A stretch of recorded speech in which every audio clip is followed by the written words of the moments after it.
Ini bayangin ya, ini adalah lirik di halaman 82 dari lagu Nyanyian Bumi. Bayangin Michael Jackson di depan fansnya yang barangkali ratusan ribu, bisa sampai jutaan kali ya, saya nggak tahu. Mungkin kalau zaman sekarang ya dengan online mungkin beliau nyanyi di depannya itu begitu banyak orang, dan liriknya begini. Bagaimana dengan ladang pembantaian? Mengapa masih ada yang tega melakukannya? Bagaimana dengan semuanya yang kau bilang milikmu dan milikku? Apa kau sempat berhenti untuk menyadari semua tetes darah yang kita tumpahkan sebelumnya? Apa kau sempat berhenti untuk menyadari bahwa bumi ini menangis, pantainya menangis? Terus kemudian yang dengerin, happy gitu. Nah, oh my God, kata dia, aduh gimana gitu kan. Dan apa yang disampaikan Kojo itu, bayangkan jika seorang Michael Jackson memiliki mentor spiritual, barangkali dia bisa berdiskusi banyak, mengolah stresnya. Dan satu hal yang menarik adalah, ya Michael Jackson stres, tetapi kita bisa membandingkan lagu-lagu lain. Banyak orang yang stres karena dia putus cinta, bener kan? Karena dia tidak diakui. It's all about dia. Tentang dirinya yang menyanyi, tentang hanya kebahagiaan dirinya sendiri. Ini dia stres tentang bumi, tentang kemudian rasisme, terus tentang bahwasanya kita dengan bumi ini adalah seperti sang penari dan tariannya. Stresnya beda. Betul. Stresnya beda, itu yang membedakan kayaknya. Ya, dan mungkin hanya salah satunya hanya seorang spiritualis seperti Bapak Anand Krishna yang menyadari itu. Seperti Joe bilang tadi kan, bingung kan, biasanya mungkin kita melakukan doa bersama untuk seorang pahlawan, tapi kita melakukan doa bersama untuk seorang Michael Jackson. Kenapa? Ya karena itu, Bapak Anand Krishna menyadari betapa sudah evolve-nya seorang Michael Jackson, sehingga dia mau dan berani menyuarakan ketidakadilan, dan dia secara aktif gitu. Kalau dilihat kan sebenarnya kalau dilihat dari charity-nya dia ya, di luar dari kontroversi, dia kan charity-nya juga banyak sekali gitu.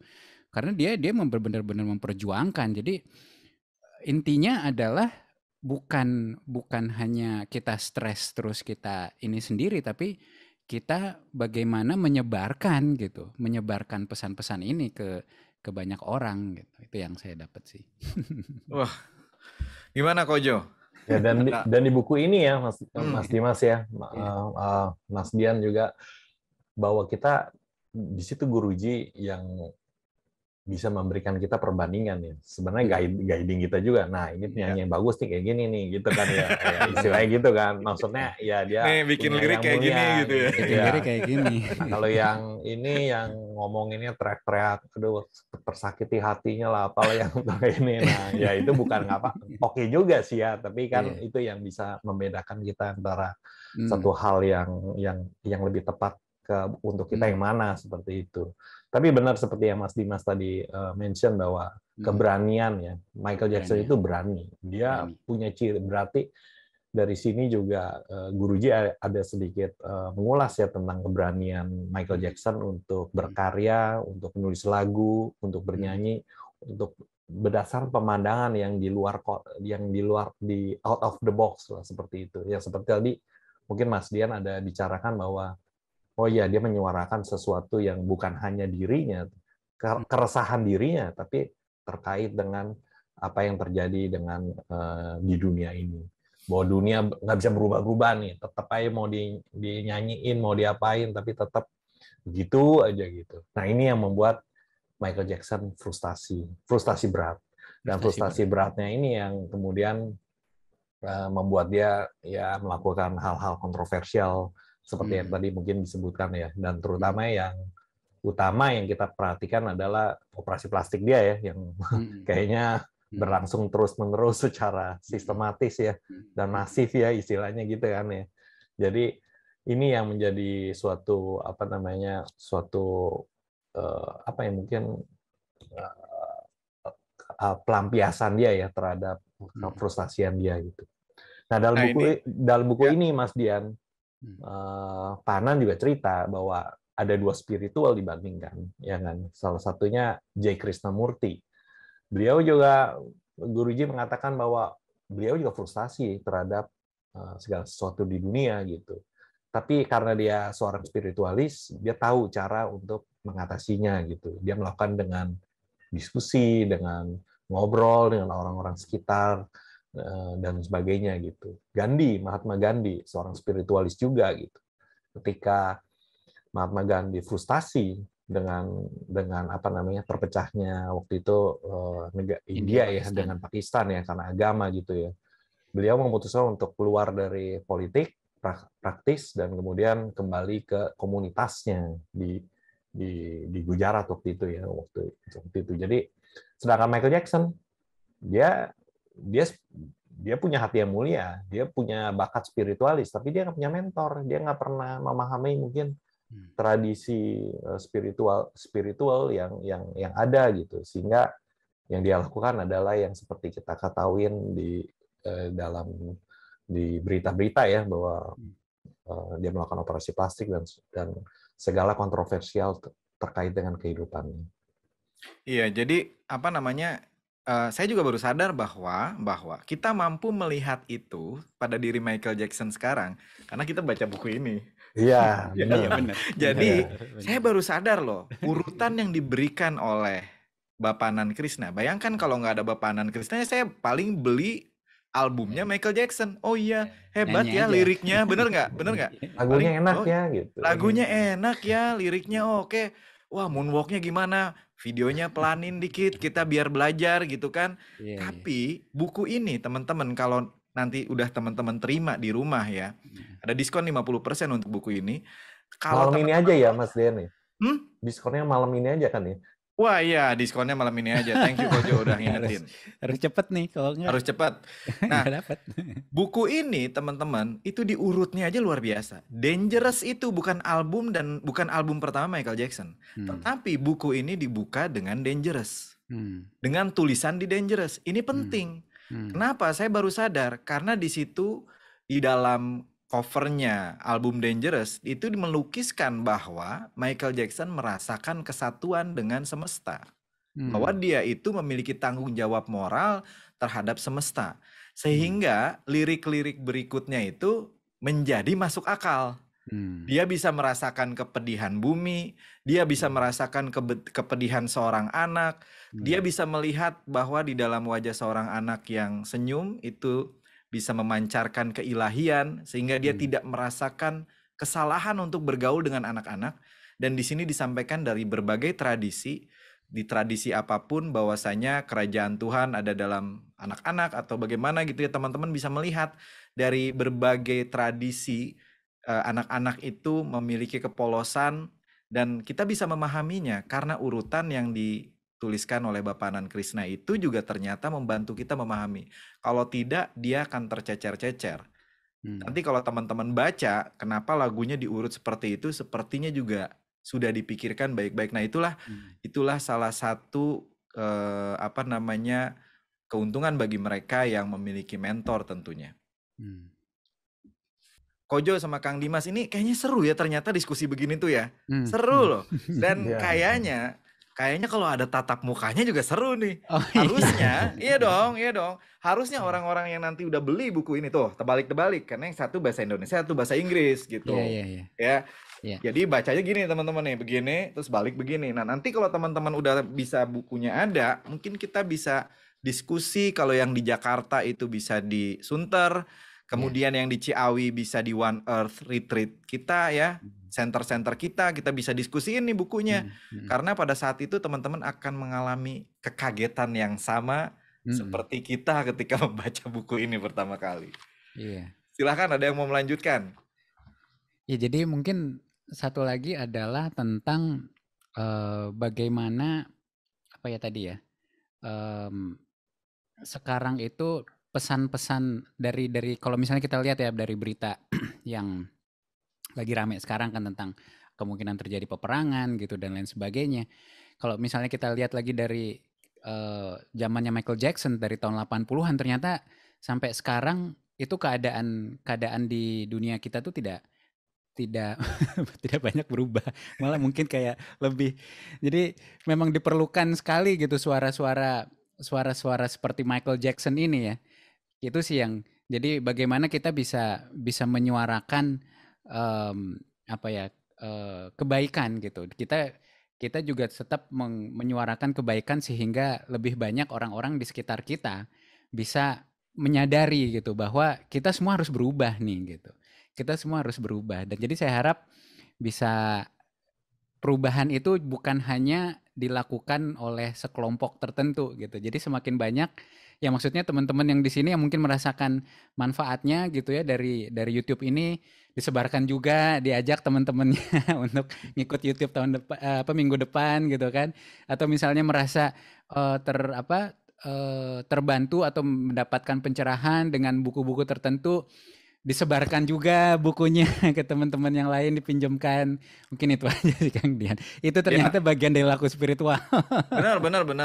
Apa namanya ya? Ini menjadi benar loh. Ini pas kita baca buku ini menjadi berpikir bahwa kita bisa sebenarnya menjadi, kadang-kadang orang kan harus mengorbankan idealismenya yang dia tahu benar, yang dia tahu tepat dengan apa yang dibutuhkan pasar. Tapi melihat ini sebenarnya tinggal pinter-pinternya kita tetap suarakan kebenaran gitu kan, dan kemudian kita bisa juga mendapatkan keduanya, menyuarakan kebenaran dan juga hidup dengan baik dan begitu banyak hal lagi. Ini juga ada di sini, ada yang nanya kan, ini kayaknya karena orang Indonesia tidak mengerti bahasa Inggris secara global pada saat itu barangkali, sehingga tidak mengerti pesan-pesan dari yang disampaikan dalam lagu-lagu Michael Jackson. Tapi ini membuat saya penasaran, apa betul ada artikel-artikel, ada interview tadi dari siapa tuh juga bilang, ada enggak sih interview yang mengulas tentang sisi spiritual Michael Jackson? Rasa-rasanya lebih banyak yang mengulas kenapa dia tidur sama anak kecil gitu. Iya kan? Kenapa dia operasi plastik terus-menerus. Iya. Benar. Jadi rasa-rasanya banyaknya justru yang mengulas tentang itu, sehingga kita tidak bersentuhan dengan sisi spiritualnya ini. Jadi buku ini memang sangat-sangat spesial ya. Saya sendiri bersyukur nih, jadi banyak dapat ide sebenarnya. Teman-teman yang suka menulis lagu atau teman-teman yang ingin memahami sesuatu yang lebih dalam, tadi ada pertanyaan sebenarnya, kenapa Michael Jackson bisa merasakan kesatuan dengan semesta? Padahal nggak punya mentor katanya. Nah, itu kenapa? Kenapa gitu kan? Tapi di buku ini dibahas loh. Dibahas loh itu. Dan itu di awal-awalnya ya Mas Dian ya. Di awal justru dibahas gitu. Dia menyadari hal itu ya. Dia menyadari hal itu, tapi dia nggak bisa channelingnya gitu kan ya. Itu yang menjadi masalah. Bayangkan aja ya, dia mungkin kan Michael Jackson itu adalah the best selling singles maupun album ya. Iya kan ya. All time kan ya. Soalnya sepanjang masa gitu kan. Dia sangat paling laku gitu, paling terkenal, paling laku gitu. Sehingga segala materi dia pasti punya gitu. Iya kan. Bahkan kita tahu ya, setelah meninggal pun albumnya aja masih laku ya, masih laris di dunia ini sekarang ini kan. Kita aja masih bahas kok, Jo. Kita orang jangan masih bahas. Sebenarnya ini juga tadi disebutin sama Kang Dian di lirik lagu Dangerous itu kan. Jadi, nah itu salah satu pemahaman saya tuh dari buku ini, bahwa kesadaran spiritual itu, kalau di sini kan tadi dan Bapak Anan Krisna juga menerangkan bahwa dari liriknya dia kan bercerita bahwa aku terus menari sampai tarian itu menjadi tari penciptaan yang abadi. Dan jadi Bapak Anan Krisna menerangkan juga bahwa Michael Jackson itu bisa mengekspresikan itu melalui tarian gitu kan. Jadi pencerahan itu bukan bisa dapat dari mana-mana. Bisa dengan menari, bisa dengan menyanyi, bisa dengan melukis, bisa dengan, jadi itu jawaban yang lebih jelas dari pertanyaan itu. Kemungkinan kita juga nggak tahu kan Michael Jackson sehari-harinya gimana kan. Dia baca buku apa kita nggak tahu gitu. Tapi kalau melihat dari kalau saya ya sebagai penonton, melihat bagaimana dia menari. Coba lihat deh.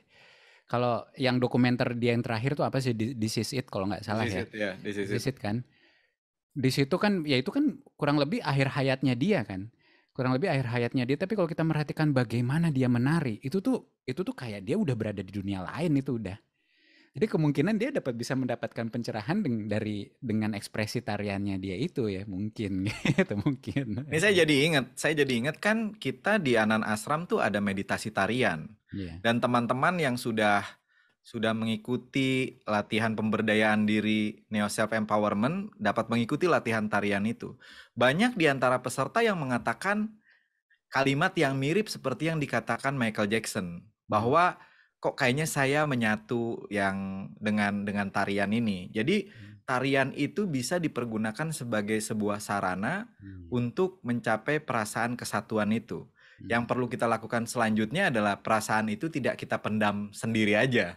Kita perlu untuk membuat puisi barangkali.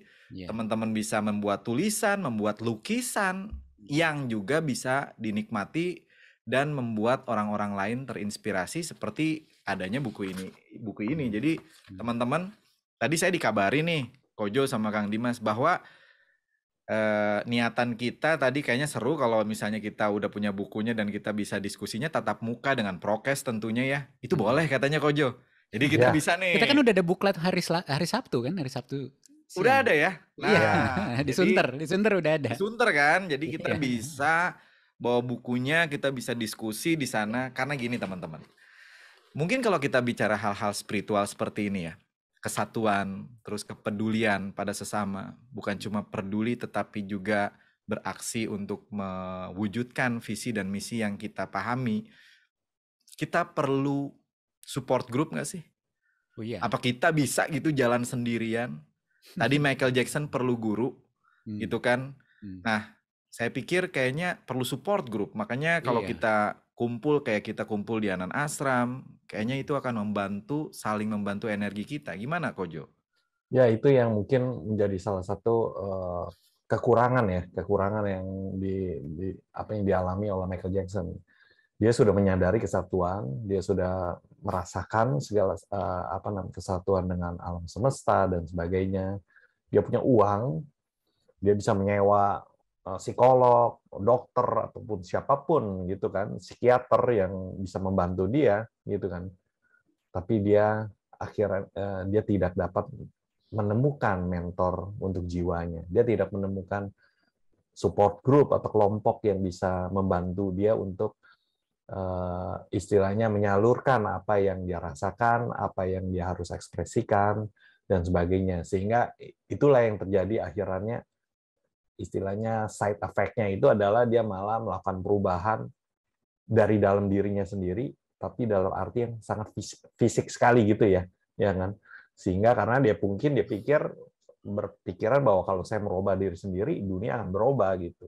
Semua spiritualis juga ngomong gitu kan ya, tapi yang dia robah badannya saja gitu kan, bukannya pikirannya, bukannya mindnya, bukannya jiwanya. Nah ini yang menjadi permasalahan, sehingga kemudian ya mungkin kita bisa bilang dia agak sedikit salah arah gitu ya karena dia tidak punya mentor dan dia juga tidak punya support group yang bisa membantu dia untuk memahami apa yang dia rasakan. Itu yang saya pikir gitu.